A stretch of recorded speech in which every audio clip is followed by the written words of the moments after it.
Vers 25 ans, j'ai commencé à boire une bouteille de vodka par jour. Ça m'a aidé à me libérer, à être moins renfermé sur moi-même. Un soir, j'étais dans un bar, je buvais un coup, et là, un mec que je ne connais pas vient en face de moi et me fixe. Il me dit « Regarde-moi », je lui réponds que je le regarde. Et il me dit qu'il n'a pas l'impression que je le regarde. Je lui dis « Je peux pas regarder plus droit que ça pourtant ». Et là, il se met à rire et repart. Je ne peux pas vous retranscrire la scène, mais c'était d'un manque de respect. Quand je suis parti du bar en direction de ma voiture qui était au fond du parking, j'entends ce mec derrière moi qui me dit « Regarde bien la route, l'handicapé ». Il était un peu amoché par l'alcool, il titubait légèrement. Je lui ai répondu d'aller se faire les. Et je suis arrivé à ma voiture qui était la voiture de mon grand-père. Et là je reçois une pierre en plein sur la voiture. C'était encore l'autre mec. Là c'était trop. Vraiment, j'ai commencé à rigoler nerveusement et j'ai ouvert le coffre. J'ai pris la hache avec laquelle mon grand-père allait couper le bois dans la forêt.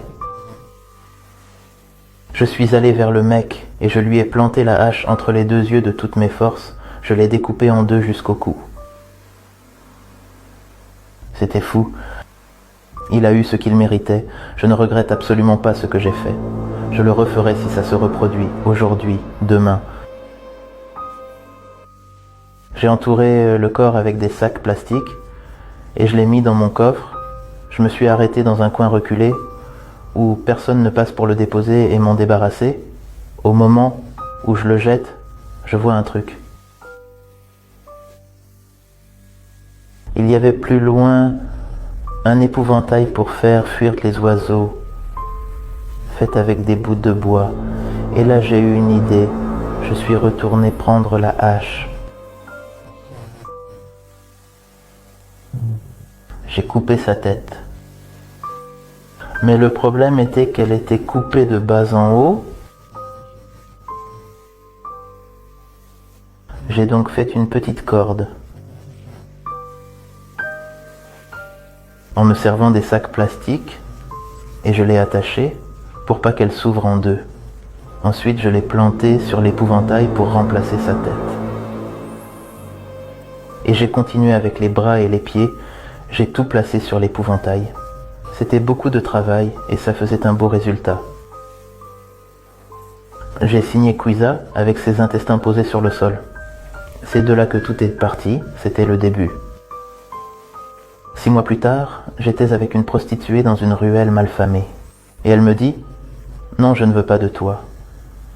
Je lui ai planté mes doigts dans les yeux pour lui crever et je l'ai étranglée.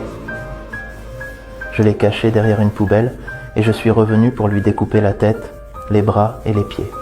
J'ai disposé la tête et les membres sur le sol en formant un tableau. La tête en haut, les bras à gauche et droite et les pieds en bas. J'ai fait le cadre en intestin et j'ai signé avec du sang. Je peux pas vous montrer, mais c'était esthétique. J'ai mis plus d'1 heure à disposer ça. Combien de personnes avez-vous tué de cette manière? Avez-vous prémédité tout ça? Non, vous savez, ce n'était pas prémédité. Je m'occupais des personnes qui me mettaient en rage. J'ai été condamné pour une dizaine de meurtres, mais certaines de mes créations ont bien été cachées. Je ne pourrais pas en dire plus. Vous considérez-vous comme dangereux? Non, je ne me considère pas comme dangereux. Sinon, les gens ne comprendraient pas. Je peux très bien passer la soirée avec vous et ne rien vous faire, je sais me tenir. Honnêtement, je voulais bien faire ce que j'ai fait, ce n'était pas des pulsions incontrôlables. Je pourrais recommencer. Vous pensez que je suis fou, alors dites-moi pourquoi.